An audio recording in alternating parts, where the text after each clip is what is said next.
ان کے ایمان پر انہیں اپنی خوشنودی اور جنتوں کا بدلہ دیا، اور ان کے لیے دونوں جہانوں میں خوش نصیبی کو جمع کر دیا اور دونوں زندگیوں میں کامیابیوں کو جمع کر دیا۔ ہم بہت زیادہ اللہ کی حمد بیان کرتے ہیں اور اس کا مزید شکر ادا کرتے ہیں۔ آپ سب کو علم کی اس مجلس میں خوش آمدید کہتی ہوں۔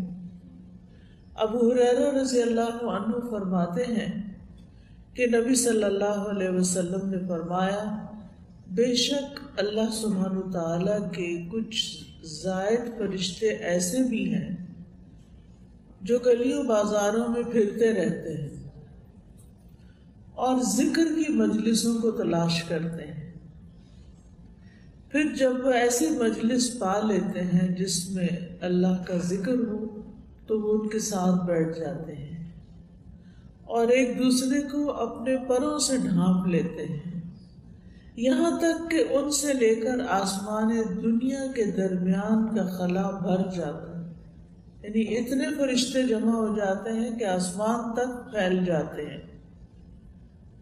پھر جب وہ جدا ہوتے ہیں، یعنی مجلس برخاست ہوتی ہے اور وہ جدا ہوتے ہیں اور اوپر آسمان کی طرف چڑھتے ہیں تو اللہ عز و جل ان سے پوچھتا ہے، حالانکہ وہ بخوبی جانتا ہے کہ تم کہاں سے آئے ہو۔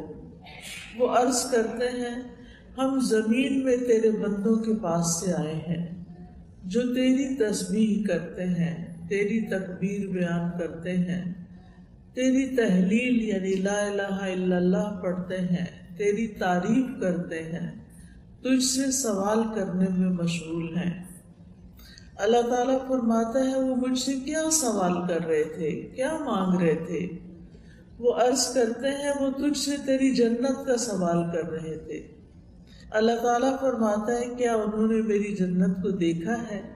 وہ عرض کرتے ہیں، نہیں اے ہمارے رب۔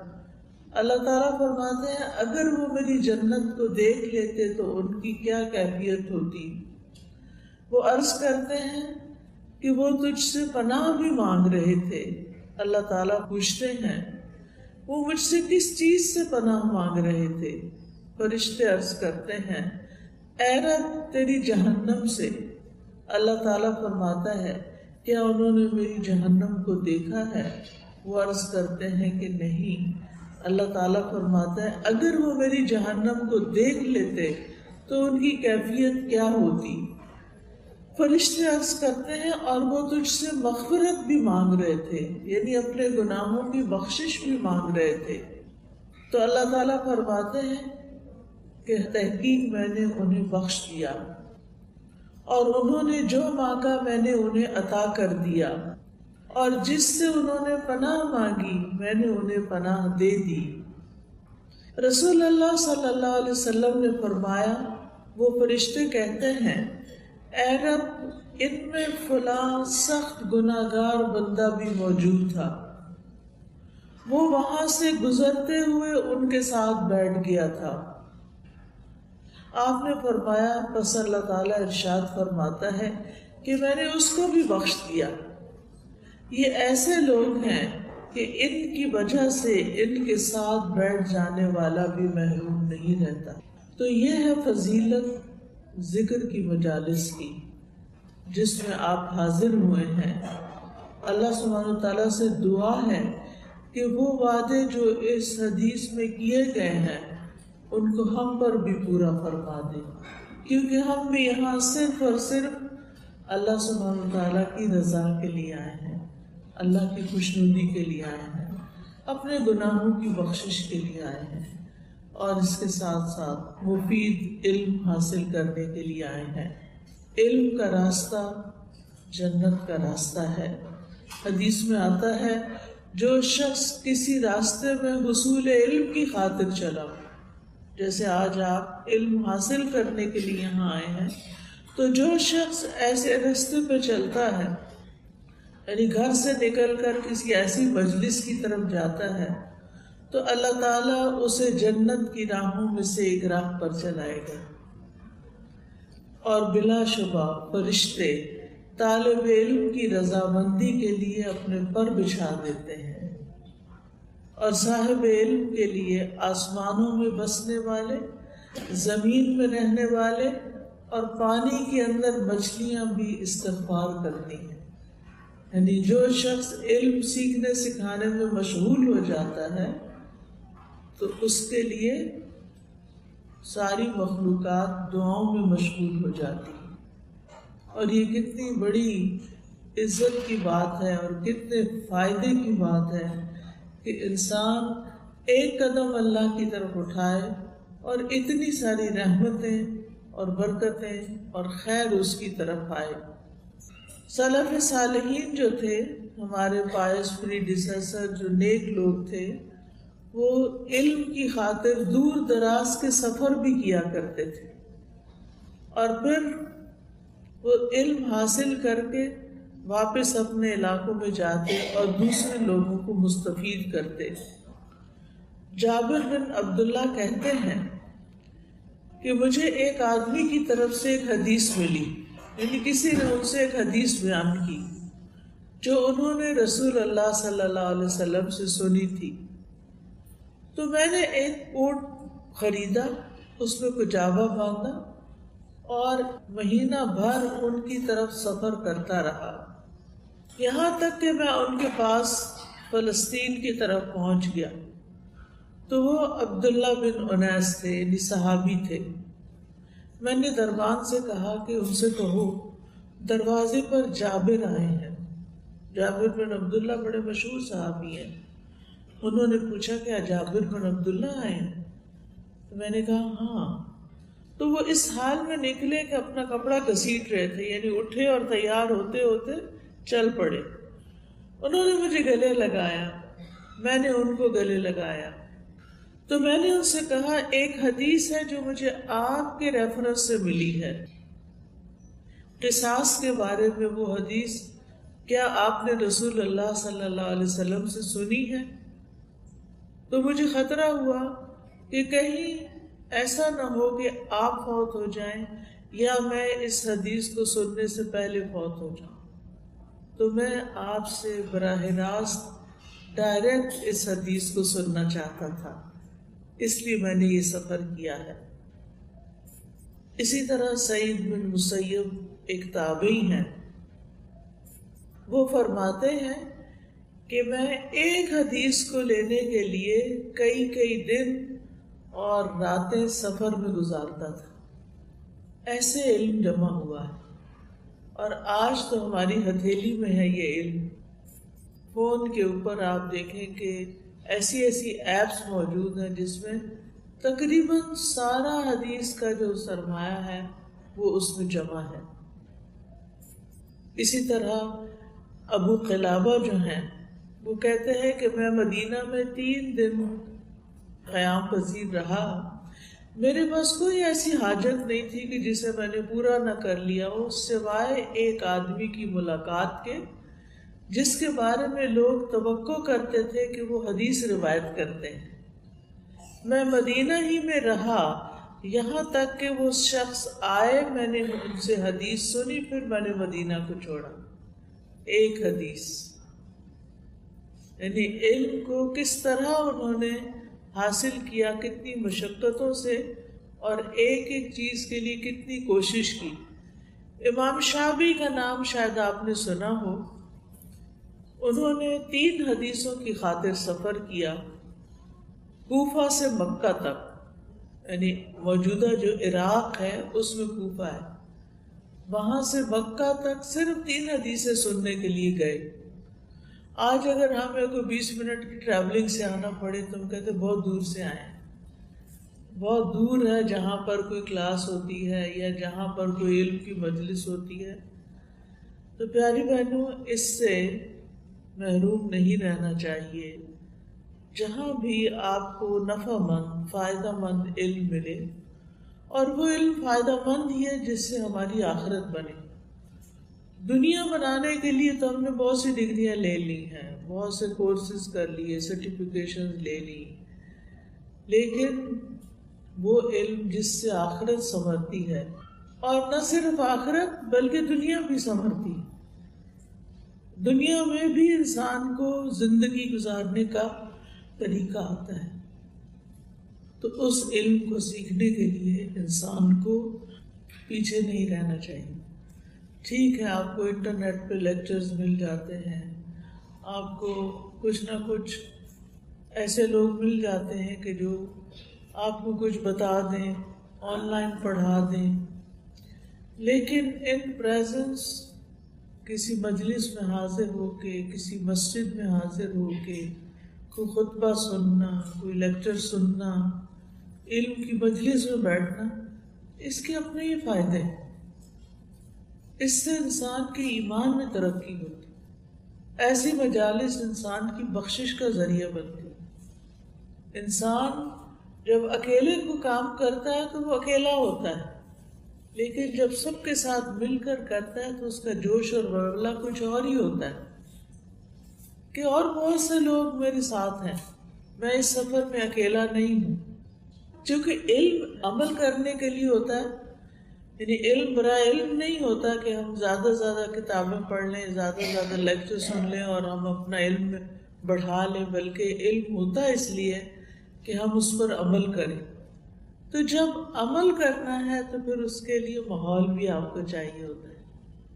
اور ماحول سے مراد ایسے دوست، ایسے ساتھی چاہیے ہوتے ہیں کہ جو آپ کے ساتھ مل کر علم حاصل کریں اور پھر آپ ایک دوسرے سے مذاکرہ کریں، ڈسکشن کریں، ایک دوسرے کو ہیلپ کریں، ایک دوسرے کی اگر کوئی کنفیوژن ہے تو وہ دور کریں، اس علم کو پختہ کریں.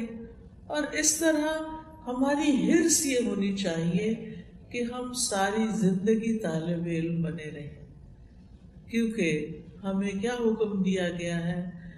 مہد سے لحد تک علم حاصل کرو، یعنی ماں کی گود سے لے کر قبر تک سیکھتے رہو، سیکھتے رہو. اور اس کے لیے دعا بھی کرنی چاہیے کہ اللہم انی اسألک علما نافعا، کہ اللہ مجھے نفع مند علم دے، ایسا علم دے کہ جس سے مجھے فائدہ پہنچے اور میں دوسروں کو فائدہ پہنچانے والا بن جاؤں.